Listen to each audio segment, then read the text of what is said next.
Thank you, James and Chris. These masks don't work well with over the ear. I always pull my microphone off as I'm taking that dadgum mask off. Hey, so normally this is the time we dismiss the kids, but they're already upstairs, so we don't have to do that today.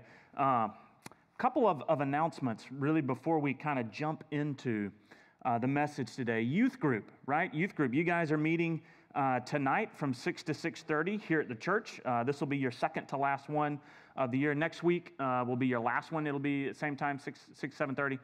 Will be the Christmas party for you guys as well. 4th and 5th grade crew, right? If you guys are in the room, you guys are meeting here this afternoon as well from 3:30 to 5.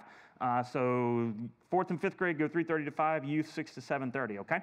All right, so grab your, if you've got your phones and you can open up the church app, it's going to be easier just to kind of show you some things in here. This Sunday, the kids are doing their thing, right? When I get done here in a few minutes, they're going to come down, they're going to sing. Next Sunday, the King's Manor, which is a retirement home over, if you're familiar with Gales Ferry, over behind Village Pizza. We're going to go do some outdoor caroling there, right? So it's a retirement home. If you're familiar with how these things work, right? These guys, they don't get to really have visitors. They don't get to leave. It's kind of a tough situation in COVID. So we're going to come and have some very, compliant, outdoor, long way away from them kind of caroling, but just something to kind of brighten their day. That's next Sunday at 5. So we'll have our 4th and 5th grade will meet. Then we'll basically kind of gather together out here. We'll go over to King's Manor. We'll carol over there. We'll come back in time for the youth Christmas party. So it's kind of an eventful afternoon, but there's a way to sign up for that in your church app in the Connect With Us section. If you click on that, you'll open it up. It's the second one down there. You can tap on that and just let us know that you want to participate on that. It'll be 5 o'clock next Sunday. Tomorrow, in the gym where you guys are sitting right now, is a Red Cross blood drive. Right, so this is the third one of these we've done. If you guys, and I know you've heard of the Red Cross, they are really hurting for blood donations right now. So if you are a blood donor and you haven't donated recently, right, there's kind of a limit in between when you can sign up for that. You can't do it here through the church app. You've got to go to the Red Cross organ, but we've got 45 slots, and there's about 20 of them that are still open, right? So if you can donate blood tomorrow between, I think it's 9 and 2. Please sign up for that as well. All right. Christmas Eve candlelight services. Registrations are open for that. We're going to kind of limit those to 75, right? So there's one at 5, there's one at 7 in your church app. You can register for those as well. Just click on the 5, click on the 7, type in the total number of people you're bringing. So if you're a family of 5, you'll put your name in, but tell us that 5 are coming. So one at 5 o'clock, they usually last somewhere between 45 minutes and an hour. So the 5 will be done somewhere between 5:45 and 6. Give us an hour to kind of wait. Then the 7 o'clock will be done somewhere around 7:45. We will stream that one, the 7 o'clock one, okay? So just be aware. But you can sign up for those, right? And when they're full, that's it. So don't wait. That's my advice there. All right. And then last but not least today, I did not talk about our Christmas families. Also in your children's app, we adopt 2 families every year as part of our Christmas program, right? Families that have had a difficult time over Christmas. And so we've adopted 2 families from our community. In the app, you'll see, where is it? Giving Tree 2020. If you open that up, there's several families, and you can select a gift that you would like to buy for the child on that drop-down list. Right? There's only a handful left. So if you go in there and it says none left, there's none left. But if we could kind of round those out, when you guys bring with them, we're going to put one family's gifts over here, and we're going to put under this Christmas tree, and we're going to put another family's gifts over there under that Christmas tree. And we'll gather them together, and we'll get them to them after Sunday the 20th of the week of Christmas. If you can't get them here on a Sunday, you can take them and drop them off at the Niles this week. And their address is in there, I believe. Okay, now, last but not least, right, we've been talking about our 2021 ministry plans, right, and going through the New City Catechism. So today, if you haven't had a chance to pick one of these up yet, you can buy them off christianbook.com or Amazon.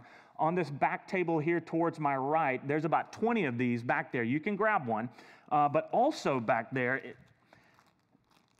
are packets of cards, right? So part of what we want you guys to do as we go through this is memorize and meditate on these things. So in each one of these packets that Brittany spent a ridiculous amount of time putting together, right? is 2 of each question. So you can take them and like tape them up on your mirror in your bathroom, or you can, put it on your dashboard in your car, or tape it to your, your laptop, so that when you're brushing your teeth, you can rehearse the question we're going through that week, and it just keeps it in your mind. So grab one of these. You can take, we can print as many of these as we want to. You can take one each, but there's 2 of each card in there for each week. So 2 question 1s, 2 question 2s, 2 question 3s, like that, all right? All right, very good. Moving on, right? We're talking Advent. Advent is a season on the Christian calendar. I don't know if you guys knew that. There is a Christian calendar. Advent is actually the first season of the Christian calendar. And it's a season of waiting and preparing. And honestly, I'll tell you, one of the things that I've really become convicted about this year, and I'm 44 now, right? And going through this Advent study and doing it at the same time as looking at the book of Revelation, I'm coming to realize I believe Advent is supposed to be much more about Jesus' second coming than it is his first. And you say, well, hold on a minute. Christmas is about the birth of Jesus, and yes, it is. Christmas is the next season on the Christian calendar that begins on Christmas Day. Advent is the season of waiting that leads up to it. Waiting and preparing for Jesus. And for us, that's his second coming. Right? Jesus has already come the first time, right? The Old Testament Jew, right? Matthew and Mark and Luke and Isaiah, all those were waiting on the first Advent, but for us, that Advent is past. It's not that it's not important anymore, it is. But we're waiting on his second. Now, that's clearly not really the focus, not my focus, not the focus of the church, not the focus of the culture, right? If you look down, we have a manger scene set up, and there's wise men, and there's shepherds in there, right? And the baby's kind of behind. He's not in there yet. He shows up Christmas Eve, right? But there's all good things in there, and we should celebrate them, but that Advent is past. And we're waiting for the next one. Not for baby Jesus to arrive in a manger, but Jesus the King to arrive from heaven. So maybe next year, just doing some pre-planning, maybe next year we do away with the manger scene, and instead we have a white horse coming down off the thing up there, right? And down here we have a beast and a false prophet and some army men gathered together and some bodies scattered on the floor. And maybe over here we have a lake of fire, and over there a new heavens and a new earth, right? You would remember that Christmas, I guarantee it. That crazy church from Connecticut that had a lake of fire for Christmas. But seriously, right? Why should this Advent not be the one that we cast our eyes forward more than maybe pull them backward? And the simple answer is sometimes I think we're really not aware of what's coming. Life is good for us, right? I mean, we live in a country that compared to the world, compared to history, we are insanely wealthy, comfortable, right? This COVID has been a challenging time, but we have been locked in our house with our air conditioning and heat and Netflix and tablets and it's not that bad living here. And so I think that waters us down from looking at what's coming. Because I'll be honest with you, church, the second coming is going to be much greater than the first. We're now in Revelation 21 and 22. And the struggle is over. Right? The pain is gone. The persecution is no more. The stress and the strain that we've seen, right, from these churches in chapters 2 and 3 that are struggling with how do you live in these pagan environments where there's economic and imperial and cultural pressure are all just crushing you, right? But all that's gone now. There's no more dual citizenship once you get to 21 and 22. You're not citizens of the world and citizens of heaven anymore, right? The world it's gone. So as we wrap up 2020, right, we're going to be in Revelation 21 and 22. Celebrating the joy and blessing and hopefully giving you guys an idea of what's coming. Because I don't think we long for it enough. So why do we celebrate the first Advent, right? But why should we look at the second one with even more anticipation and delight? Listen, the first Advent, right? Jesus invites us. Listen to this, church. Jesus invites you through his first Advent, through Christmas and through his life and through his death, into an intimate relationship with God. Listen, guys, salvation, right, is intimacy with God. We primarily think of salvation in terms of like forgiveness, okay? Forgiveness of sins. And that's part of it. That's a massive part of it. That's the backbone of it. That God offers to save us by forgiving us of our sin.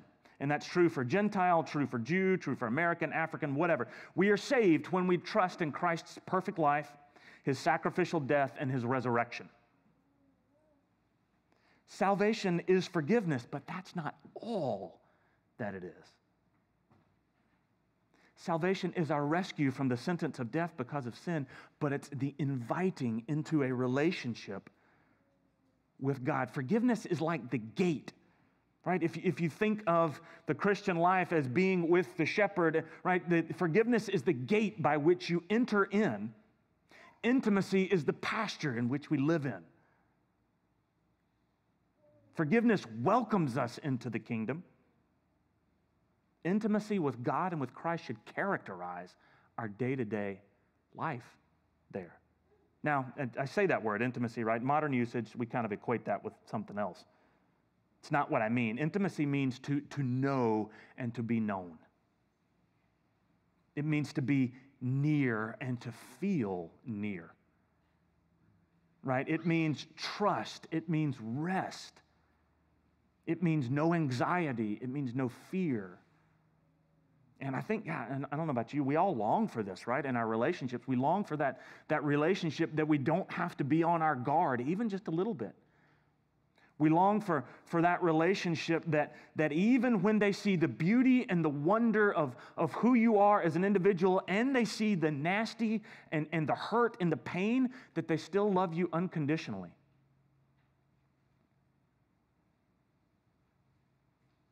We long for that relationship where we can tell the most wonderful, silly, glorious things to, and they will laugh with us. And we long for those relationships that you can tell the deepest, darkest things to. And we can spill all the doubt and insecurity and fear, and that person won't reject us, won't draw back. That's impossible to find perfectly here on this earth. Part of the tragedy of our culture is we all crave that, right? We want it, we need it, and we're desperately searching for it, but we can't find it because we won't recognize the sin that we see blocking it. Jesus comes in that first Advent to free us, to open the gate to salvation and to show us the beautiful green pasture inside in this relationship with God. Listen to what Jesus says. I'm going to read, this is John, right? We're taking passages from the Gospels. We're taking passages from Revelation. Jesus says this in John chapter 10, if you want to turn there. John is fourth book in on the New Testament, Matthew, Mark, Luke, John, one of the Gospels. I'm going to pick up in verse 7, and I'm going to go down to verse 18, so it's a little bit longer, but Jesus is talking to the disciples. So he again said to them, truly, truly, whenever Jesus says truly, truly, he's saying, listen, listen. Listen, I say to you, I am the door of the sheep. All who came before me are thieves and robbers. But the sheep didn't listen to them. I am the door. If anyone enters by me, he'll be saved and will go in and out and find pasture. The thief comes only to kill and steal and destroy. I came that they may have life and have it abundantly. I am the good shepherd. The good shepherd lays down his life for the sheep. He who is a hired hand and not a shepherd, who does not own the sheep, sees the wolf coming, leaves the sheep and flees, and the wolf snatches and scatters them. He flees because he's a hired hand and he really cares nothing for the sheep. I am the good shepherd. I know my own, and my own know me. Just as the Father knows me, and I know the Father, I lay down my life for the sheep. And I have other sheep that aren't of this fold, right? He's speaking to Jewish people. Now he's talking about Gentile people. I must bring them also, that they may listen to my voice. So there will be one flock, one shepherd. For this reason the Father loves me, because I lay down my life that I may take it up again. No one takes it from me, but I lay it down on my own accord. I have authority to lay it down. I have authority to take it up again. This charge I have received from my Father. Jesus says, right, I am the door. Right? And if anybody enters by me, he will be saved. Then I come to bring you life and bring it abundantly. Right? That's the intimacy with God. That's life in the kingdom. That abundant life. It's not about money, and it's not about houses, and it's not about stuff. It's about the overflowing presence of God in your heart, in your life, in your work, in your family, everywhere. It's about you dwelling with God inside you through His Holy Spirit. The abundant life, Christ ushers us into closeness with God. And that's the great offer of the first Advent. The closeness with God and becoming part of His family. So how do you grow that? Well, one practical thing, right? How do you get to know anybody? You spend time with them. It's hard to have closeness with someone that you don't really know all that well. So I would encourage you this Advent season to prepare yourself for greater intimacy with God over the month of December and moving into 2021 by spending time with Him. Right? Read His Word. Pray. I don't want this necessarily to be a New Year's resolution, right? Because most of those die by the end of January. But a renewed focus on your relationship with the Lord and with His people will bring an intimacy and a closeness with God. And we need this now more than ever. Did you guys see? I made a Facebook post this week.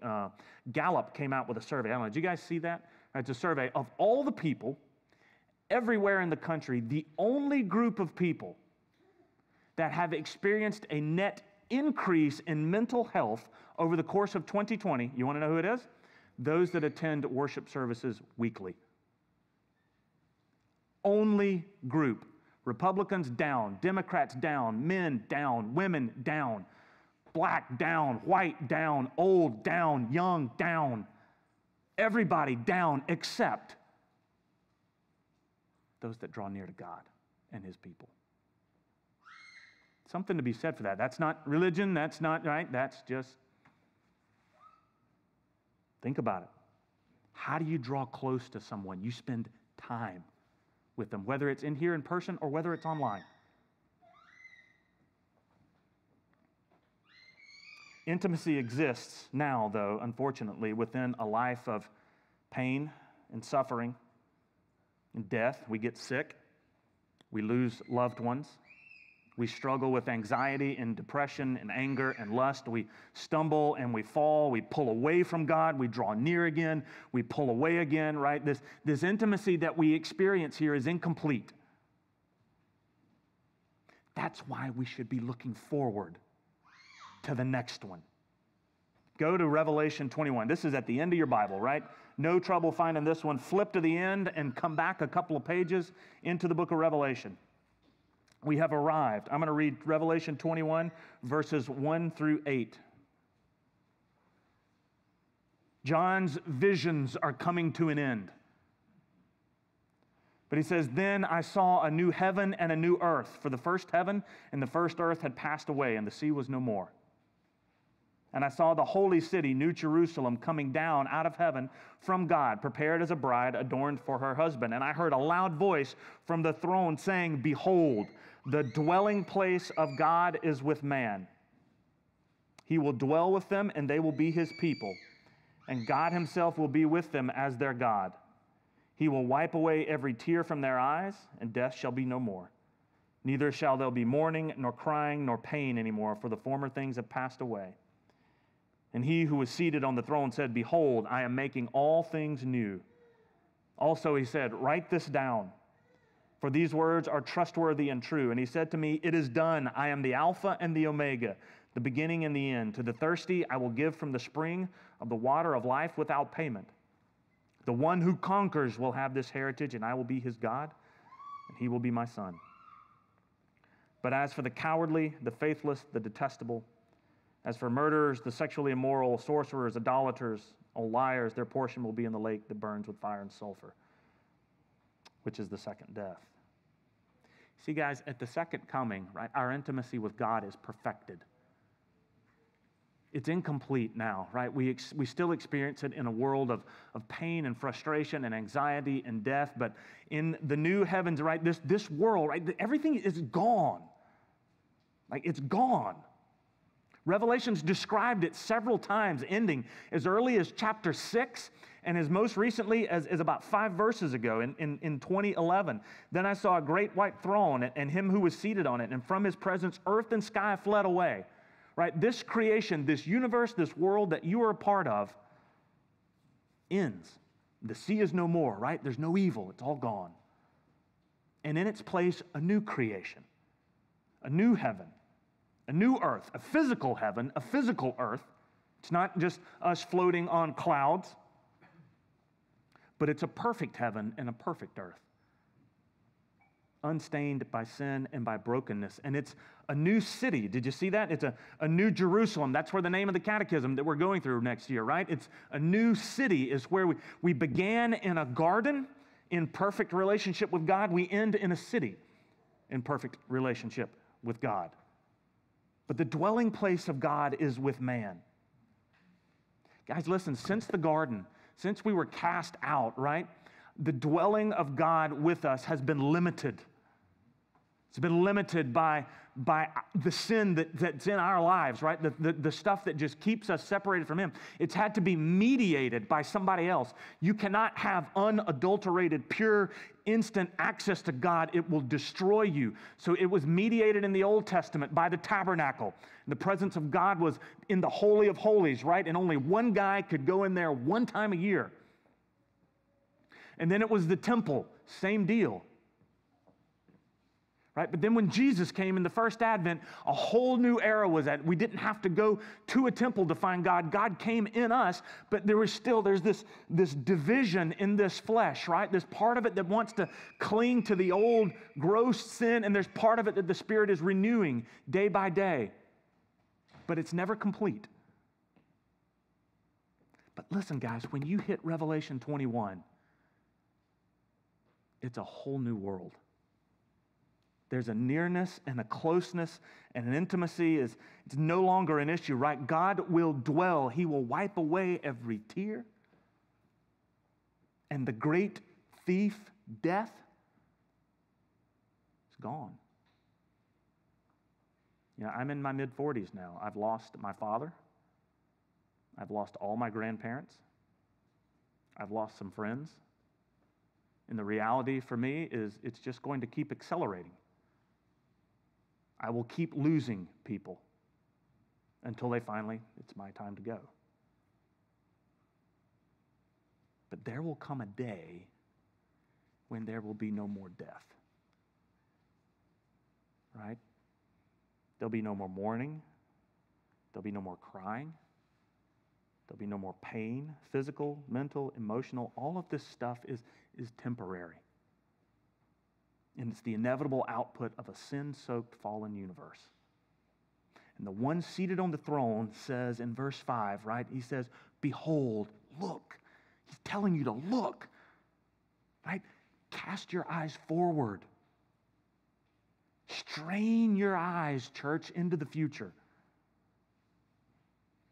And see what's coming. I'm making all things new. Write this down, John. This is true. You can trust me on this. And God says in verse 6, it is done. We've heard that, right? Christ on the cross at the end cried out, it's finished.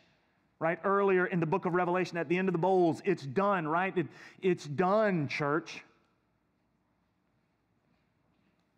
Jesus' first advent brought about the means to reconcile us with God, to reconnect us with God. But it all exists in a world that's broken. The second advent, God himself will cry out, it's done. I am the Alpha and the Omega, the beginning and the end. To the thirsty, right? To those who long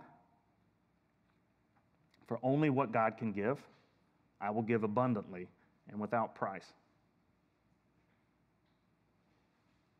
Jesus says, just come, I will be your God, you will be my child, and we'll be closer than anything you can possibly imagine. So that's how I'll wrap it up today, church. Hold on. It's hard. It's hard to hold on and not compromise and not give up. Because the assaults, they come from every angle, it seems like, and Satan just knows where the chinks in your armor are. And he just keeps poking, right? Hold on. Don't give up. Right? You slip, you fall, you ask God to forgive you, you get up and you start walking again. That's it. There's no end, right, to grace. You can't mess up too much. You get up, you ask God to forgive you again, you hold out your hands, you receive that grace, and you just keep walking. And one day it all ends. And you keep obeying, and you keep following, and you persevere, and you conquer, and you keep putting one foot in front of the other. And then one day, whether it's 10,000 years from now or maybe next week, there's a new heavens and a new earth. And we don't have to worry about this stuff anymore. It's hard, but it's worth it, right? Advent is about looking forward to that. Look forward to that. I'm going to pray for us.